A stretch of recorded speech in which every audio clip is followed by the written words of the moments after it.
Coup de projecteur sur l'Ukraine qui traverse l'une des plus graves crises politiques depuis le début de l'invasion russe. Hier encore, comme vendredi, les rues de Kiev et des autres grandes villes ont été envahies de manifestants suite au renvoi du très populaire ministre de la Défense, Mikhailo Fedorov. Pourquoi ce limogeage? Que disent ces manifestations de l'état de la société ukrainienne et du soutien au président Zelensky?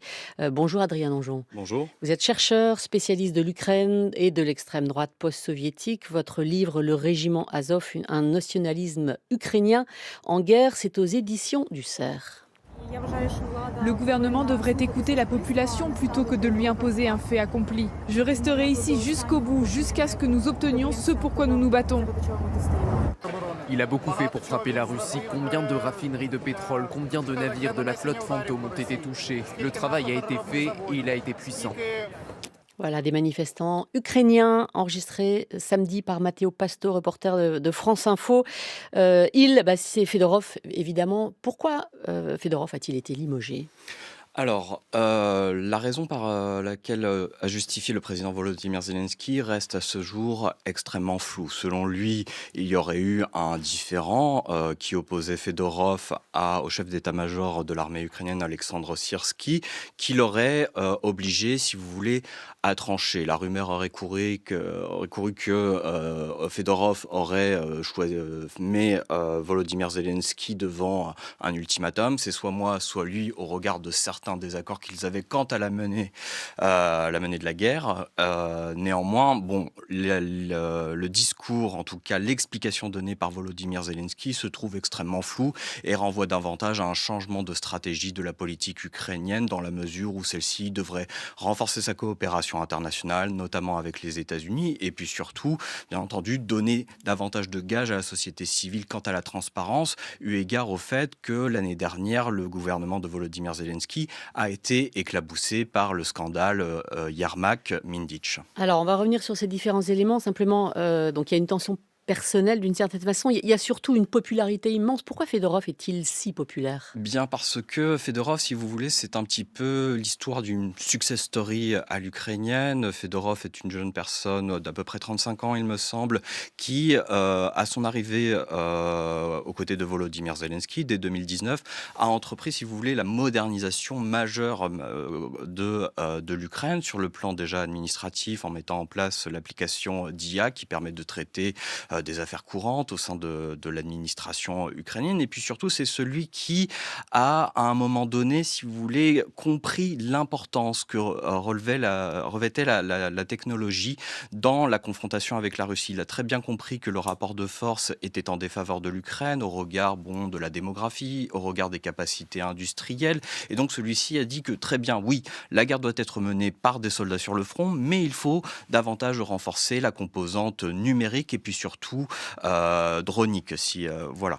En parallèle de ça, en tant que ministre de la Défense, arrivé il y a 6 mois de cela, il avait mis en place, si vous voulez, tout un ensemble de réformes à travers le numérique pour rendre davantage beaucoup plus transparent, si vous voulez, le fonctionnement du ministère de la Défense, ses commandes, etc. Alors que cette transparence était nécessaire eu égard aux différents scandales de corruption qu'il y avait eu dans ce ministère quelques années auparavant. Il y a quelque chose comme une guerre des anciens et des modernes, si je comprends bien, alors, au-delà de l'âge, même si ça compte peut-être, Fedorov, vous dites à peu près 35 ans, Syrski, il est plus âgé?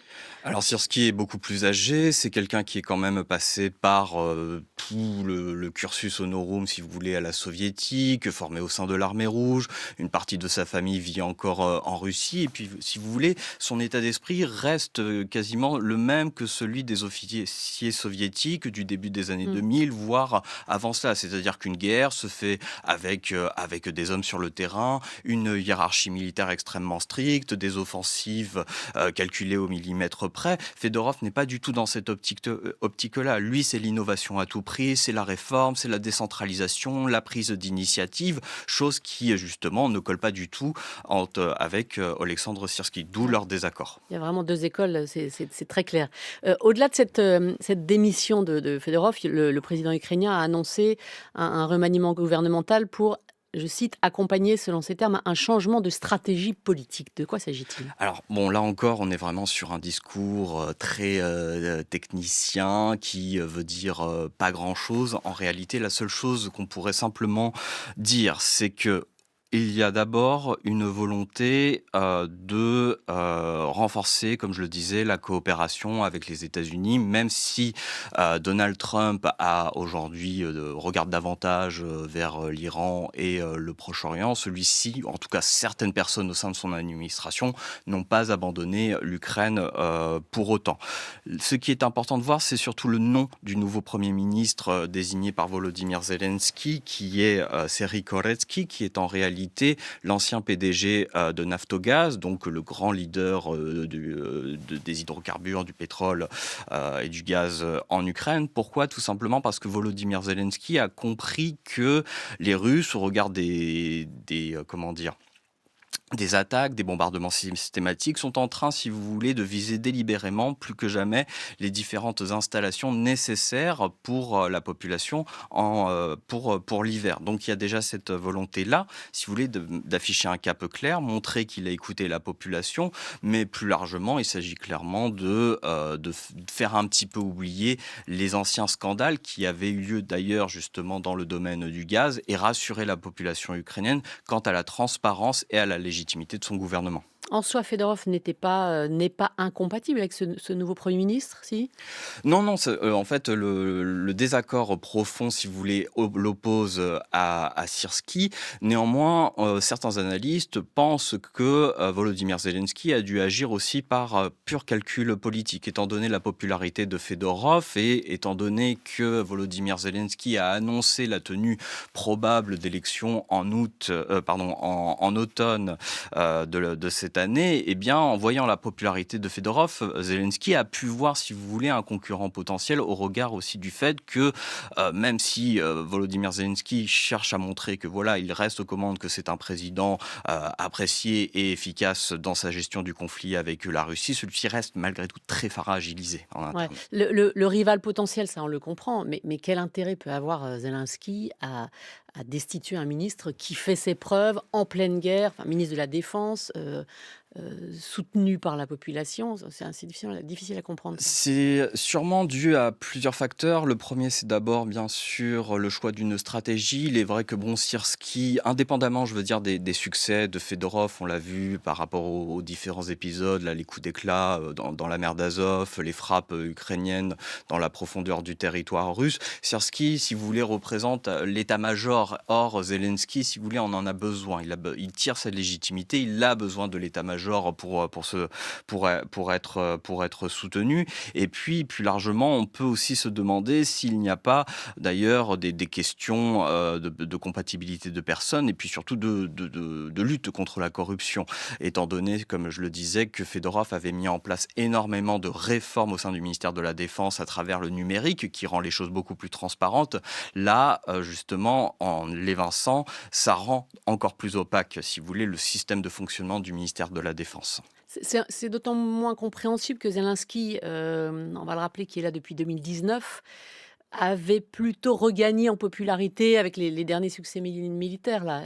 Où est-ce qu'il en est de sa popularité, Volodymyr Zelensky, en Ukraine? La popularité de Volodymyr Zelensky reste peu ou prou la même. Si vous voulez, lorsqu'on regarde un petit peu la raison du pourquoi les Ukrainiens sont aujourd'hui dans la rue, ce n'est pas tant pour questionner, si vous voulez, la légitimité du gouvernement, mais c'est plutôt pour l'interroger quant aux actes, quant aux décisions qu'il prend. Si vous voulez, il y a un peu cet esprit Maïdan qui survit encore aujourd'hui, qui montre qu'en fait, on va juger un pouvoir et sa légitimité à sa transparence, mais à sa capacité à rendre des comptes et pas seulement à sa seule efficacité militaire. C'est ça dont les Ukrainiens sont inquiets et c'est pourquoi aujourd'hui ils défilent. Ils veulent, donc ils voulaient une présidentielle, ils vont l'avoir. Ils A priori. veulent, le départ de Zelensky ou ils veulent bousculer Zelensky? Je pense qu'il s'agit d'abord de bousculer Volodymyr Zelensky. Ça ne veut pas dire pour autant que ce dernier n'est pas fragilisé. Suite à la démission quand même enfin à l'éviction pardon de Fedorov, on a quand même un certain nombre de députés de la Rada issus du parti présidentiel Sluga Narodu qui sont vent debout. L'un d'eux a même démissionné, si vous voulez. Donc pour les Ukrainiens, il y a, si vous voulez, cette idée qu'ils sont face à un choix, face à une situation extrêmement précaire. Ils s'interrogent sur le pourquoi de cette décision alors que Fedorov a affiché des résultats. Et donc, si vous voulez, les Ukrainiens aujourd'hui sont en quelque sorte inquiets. Inquiets quant au devenir des opérations, inquiets quant à la bonne gestion de l'État ukrainien et de la bonne conduite des opérations. Adrien Nonjon, l'opposition, elle est dans quel état? Est-ce qu'il y a une opposition en état de prendre le relais? Alors, c'est une vaste question. Si on parle de l'opposition traditionnelle avec des personnes comme l'ancien président Petro Poroshenko, l'ancienne première ministre Yulia Tymoshenko, ou même une opposition beaucoup plus pro-russe telle que Boyko, celle-ci aujourd'hui est quasiment inaudible.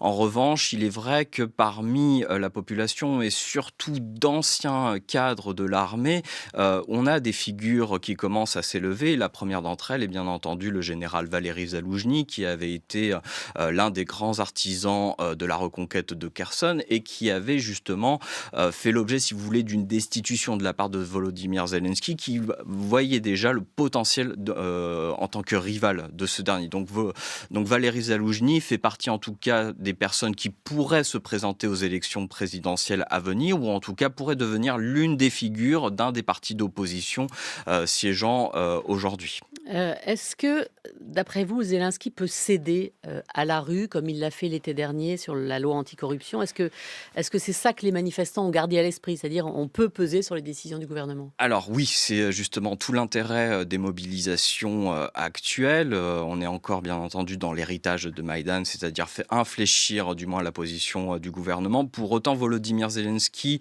ici est en train, si vous voulez, de jouer un autre jeu. C'est-à-dire que ce week-end, donc, il était censé remplacer Fedorov par Ihor Klimenko,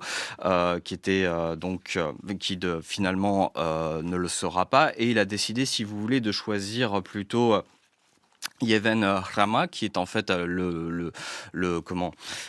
qui est donc le dirigeant par intérim du SBU. Donc, si vous voulez, ce que fait Volodymyr Zelensky, c'est qu'il ne choisit pas un civil de la défense, comme l'était Fedorov. Il ne choisit pas non plus un militaire à proprement parler, mais il prend plutôt quelqu'un issu de la sécurité. Donc, si vous voulez, il choisit une sorte d'entre-deux pour ménager le chou et la chèvre, si vous me permettez cette expression. Ouais, juste un mot sur la vingtaine de missiles balistiques là, qui ont été tirés ce week-end dans la nuit de samedi à dimanche sur Kiev. Il y a eu un mort et 16 blessés, selon le bilan dont on dispose. Est-ce que ça a un lien? Est-ce que c'est la réponse? Est-ce que les Russes profitent du contexte politique?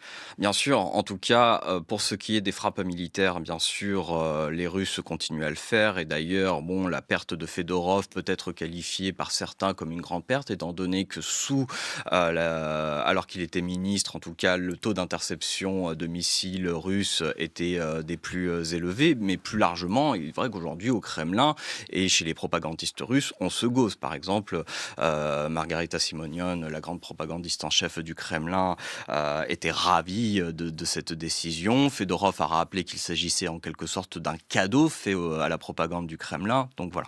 Merci beaucoup, Adrien Nonjon. Je rappelle le titre de votre livre, Le Régiment Azov, un nationalisme ukrainien en guerre. C'est aux éditions du CERF. Il va être 7h30, juste après le journal. La présidente de l'Institut du monde arabe, Anne-Claire Legendre.